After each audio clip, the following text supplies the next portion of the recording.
नमस्कार, मैं अजय साहू और आप देखना शुरू कर चुके हैं शोरगुल टाइम्स।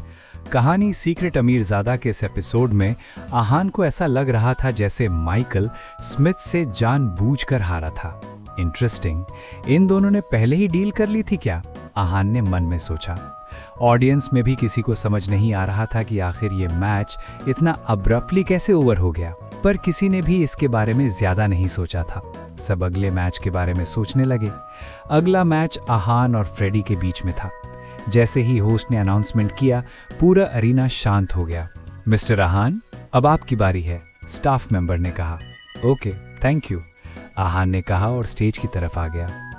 आहान अपने मैच में कैसा परफॉर्म करेगा, इस एपिसोड की शुरुआत कुछ इस तरह से होती है। चलिए अब जानते हैं इस एपिसोड में आगे नया क्या कुछ होता है।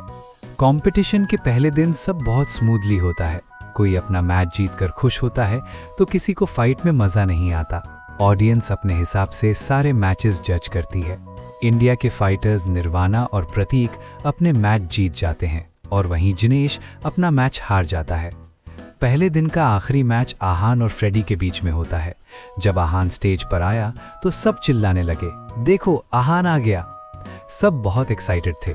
यह आज का लास्ट मैच था और ऑडियंस में आहान को फाइट करते देखने का बहुत एक्साइटमेंट था। शाम के 7 बज रहे थे और सनसेट की वजह से पूरा शहर लाल हो गया था। रात होने वाली थी पर फिर भी ऑडियंस में लोग बढ़ रहे थे।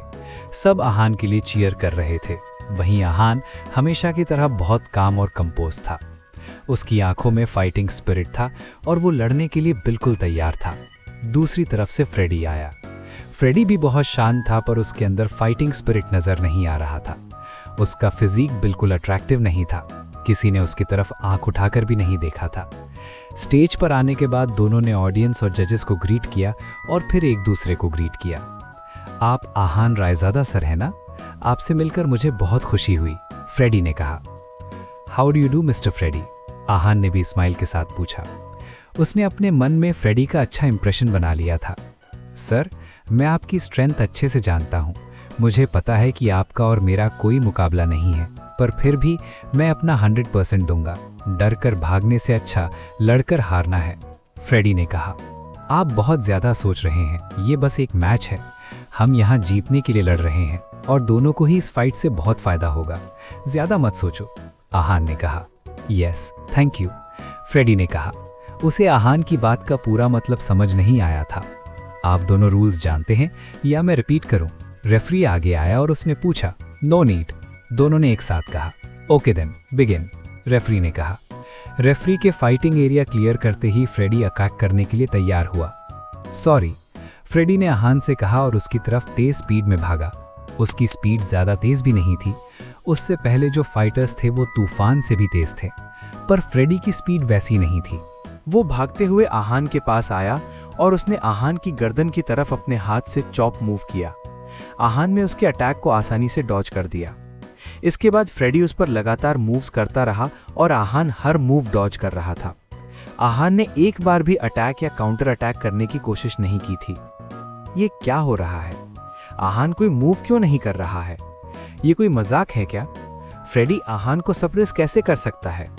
इस वक्त ऑडियंस को बहुत बड़ा शॉक मिला था। उन्होंने आहान से जैसे परफॉर्मेंस की उम्मीद की थी, उसने वैसा परफॉर्म नहीं किया था। आहान कोई मूव ही नहीं कर रहा था। ऑडियंस ही नहीं, वॉरियर्स और फाइटर्स भी बहुत हैरान थे। उन्हें भी समझ नहीं आ रहा था कि आहान क्या करना चाह रहा था। किसी ने आहान को इस तरह नहीं देखा था। सब जानते थे कि आहान इससे बेहतर फाइट कर सकता है और आसानी से फ्रेडी को हरा सकता है, पर वो ऐसा कुछ नहीं कर रहा था। थैंक यू आहान सर, आप में बहुत पेशेंस है। आपने मुझे मेरी सबसे पावरफुल टेक्निक दिखाने का मौका दिया। अचानक से फ्रेडी ने अपने अटैक्स करने बंद किए और आहान की तरफ रिस्पेक्टफुली झुक गया। उसने जो टेक्निक यूज की थी वो उसके लिए सबसे स्पेशल थी और वो जानता था कि आहान जानबूझकर उन्हें डॉज कर रहा था और कोई अटैक नहीं कर रहा था।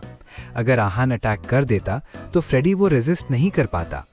ये सब आहान ने इसलिए किया था क्योंकि वो नहीं चाहता था कि फ्रेडी बहुत बुरी तरह से हारे और उसकी बदनामी हो। जब आहान उसके बारे में इतना सोच रहा था तो फिर फ्रेडी उसकी तरफ रिस्पेक्टफुल कैसे नहीं होता? You are very polite. आज तुम्हारी स्ट्रेंथ इंक्रीज हुई है, कॉन्ग्रेचुलेशंस, आहान ने कहा। Thank you for your tolerance. अब से आप मेरे आइडल हैं और मैं आपको ध्यान में रखकर मार्शल आर्ट्स प्रैक्टिस करूंगा। आई होप जब हम अगली बार मिलें तब मैं और बेहतर परफॉर्म कर पाऊं। फ्रेडी ने रिस्पेक्टफुली कहा। मैं गिव अप करता हूं। इसने बाद वो रेफरी की तरफ मुड़ा और उसने गिव अप कर दिया। रेफरी कोई साधारण इंसान नहीं था। मैच के शुरू से ही वो जानता था कि फ्रेडी हारने वाला है। वो उन दोनों के सबसे करीब था, इसलिए वो देख पा रहा था कि आहान क्या करना चाह रहा है। Match over, Aahan wins the match. जैसे ही रेफरी ने ये बात बोली, सब हैरान थे। पूरे एरिना में सन्नाटा छा गया था। ये क्या हुआ? ऑर्डिनरी ऑडियंस को इस वक्त समझ नहीं आ रहा था कि बिना कोई मूव किए आहान यह मैच कैसे जीत गया था। सब लोगों को इस मैच से बहुत उम्मीदें थी, पर कुछ भी उनकी उम्मीद के हिसाब से नहीं हुआ था। जैसा उन्होंने आहान के बारे में सुना था, वैसा उसे परफॉर्म करते देखने का उन्हें मौका नहीं मिला था। आहान ने तो कोई मूव ही नहीं किया, फिर वो ये मैच कैसे जीत सकता है? रेफरी का दिमाग तो ठीक है ना, वो ये डिसीजन कैसे ले सकता है? जहां ऑर्डिनरी ऑडियंस इस बात से हैरान थी, वहीं जजेस और वॉरियर समझ पा रहे थे कि वहां पर क्या हुआ था। आहान ऐसा करेगा इसकी उन्हें भी उम्मीद नहीं थी। Quiet everyone, calm down. मैं सबको समझाता हूं कि यहाँ पर क्या हुआ था, रेफरी ने कहा। उसे लोगों की बातें सुनकर बहुत अजीब लग रहा था, पर वो रेफरी था इसलिए उसे सब समझाना ही था। उसकी बात सुनकर सब शांत हो गए और उसे देखने लगे। मैच में ये हुआ कि आहान ने फ्रेडी को अपने सारे मूव्स दिखाने का मौका दिया और खुद ने एक बार भी अटैक नहीं किया। जब फ्रेडी के सारे मूव्स खत्म हो गए और आहान को एक खरोच तक नहीं आई, तब फ्रेडी ने हार मान ली। वो पहले से जानता था कि वो आहान को हरा नहीं सकता, पर फिर भी वो बिना लड़े गिव अप नहीं करना चाहता था। आहान ये बात समझता था, इसलिए उसने फ्रेडी को अपने मूव्स करने दिए। रेफरी ने समझाया। ओह, ऐसी बात है, ऑडियंस ने कहा। अब वो आहान का मकसद समझ गए थे और उससे बहुत इम्प्रेस भी हो गए थे।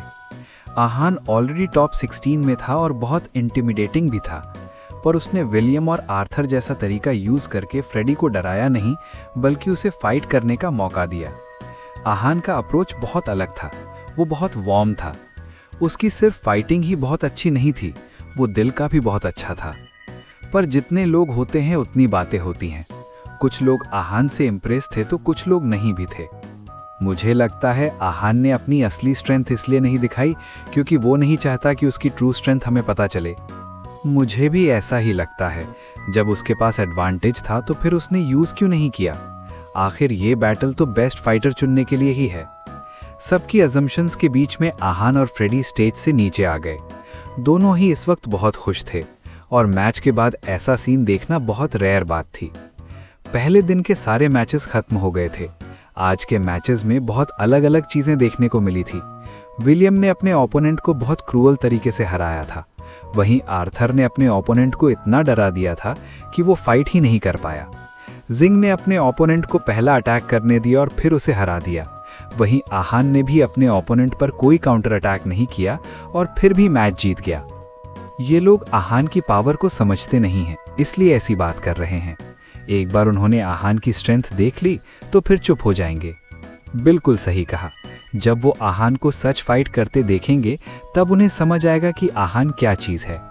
जब सब लोग ये बातें बोल रहे थे तब निर्वाणा, जिनेश और प्रतीक उनकी बातें सुन रहे थे। ये तीनों आपस में ये बात कर रहे थे क्योंकि इन्होंने आहान को फाइट करते देखा था।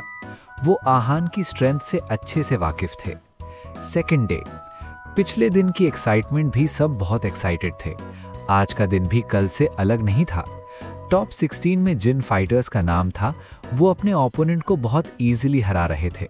आज भी विलियम बहुत क्रूअल तरीके से अपने ओपोनेंट को हरा रहा था। आर्थर शांत था, पर अपने ऑरा से उसने अपने ओपोनेंट को बहुत डरा दिया था। जिंग के अंदर सिर्फ फाइटिंग स्पिरिट था और वो अपनी जीत की आग को कम नहीं करना चाहता था। दूसरी तरफ जिनेश आज का मैच बहुत इजीली जीत गया था। उसने अपने ओपोनेंट को अटैक करने का कोई मौका नहीं दिया था। निर्वाणा ने भी अपना मैच बहुत कामली जीत लिया था। उसका ओपोनेंट बहुत स्ट्रांग था, पर निर्वाणा ने ताकत के साथ दिमाग भी यूज किया था। उसका अगला मैच बहुत टफ होने वाला था। प्रतीक भी अपना मैच जीत गया था, पर उसके लिए यह मैच जीतना आसान नहीं था। उसे जीतने के लिए बहुत मेहनत करनी पड़ी थी। आहान का मैच अब तक हुआ नहीं था। वो अपने मैच की तैयारी कर रहा था। कल तो आहान ने अपना कोई मूव नहीं दिखाया। आई होप वो हमें आज डिसअपॉइंट ना करे। True, even I want to see some of his moves. लोग आपस में बात कर रहे थे। स्मिथ, अगर मैं गलती से आहान को बहुत सिवियरली इंजर्ड कर दूं तो तुम्हें कोई प्रॉब्लम नहीं है ना? माइकल ने पूछा। आहान का अंदाजा बिल्कुल सही था। ये दोनों एक दूसरे को पहले से जानते थे और कल का मैच माइकल जानबूझकर हारा था। दोनों की फैमिलीज बहुत अच्छी टर्म्स पर थी, इसलिए इन दोनों के बीच में भी बहुत अच्छी दोस्ती थी। दोनों एक दूसरे से अक्सर मिलते थे और मार्शल आर्ट्स के बारे में बात करते थे। माइकल माय फ्रेंड, मैं तुम्हारी स्ट्रेंथ जानता हूँ। तुम आहान को आराम से हरा सकते हो, पर मेरी एक रिक्वेस्ट है, तुम उसे इतना भी मत मारना कि वो आगे फाइट ही ना कर सके। मैं आहान से एक पुराना हिसाब बराबर करना चाहता हूँ। मेरा उससे फाइट करना बहुत जरूरी है। स्मिथ ने कहा। पुराना हिसाब? माइकल ने पूछा। हाँ, जब मुझे बिजनेस इन्वेस्टमेंट में सबसे ज्यादा जरूरत थी तब आहान ने मेरी मदद नहीं की थी। अब मैं उसका बदला लेना चाहता हूँ और आहान को फिजिकली बहुत हर्ट करना चाहता हूँ। स्मिथ ने कहा। ओह, ऐसी बात है। उसने तुम्हारी मदद करने से मना किया था। डोंट वरी, मैं उसे तुम्हारे लिए छोड़ दूंगा। तुम उससे अपना बदला ले सकते हो, माइकल ने कहा। उसकी नजर में आहान ऑलरेडी लूजर था। इसके बाद वो दोनों रेस्टिंग एरिया की तरफ चले गए। इस वक्त आहान भी रेस्टिंग एरिया की तरफ जा रहा था। उसे वहां पर जिन मिला। आहान को देखते ही जिन के एक्सप्रेशंस बदल गए और उसकी बॉडी किलिंग इंटेंट एमिट कर रही थी। आहान ने उसकी तरफ ज्यादा ध्यान नहीं दिया और उसे इग्नोर करते हुए वहां से जाने लगा। ये देखकर जिंग को बहुत गुस्सा आया और वो जोर से चिल्लाया, तुम खुद को समझते क्या हो, लूजर? क्या आहान इस बात का कोई जवाब देगा या फिर वो उसे इग्नोर करके चला जाएगा? आगे जानने के लिए बने रहिए हमारे चैनल शोरगुल टाइम्स के साथ। बस इसी के साथ ये एपिसोड समाप्त होता है। इस एपिसोड को आगे बढ़ाते हुए कल फिर मुलाकात होगी। आज के लिए बस इतना ही। अब कल तक के लिए इजाजत। नमस्कार, धन्यवाद।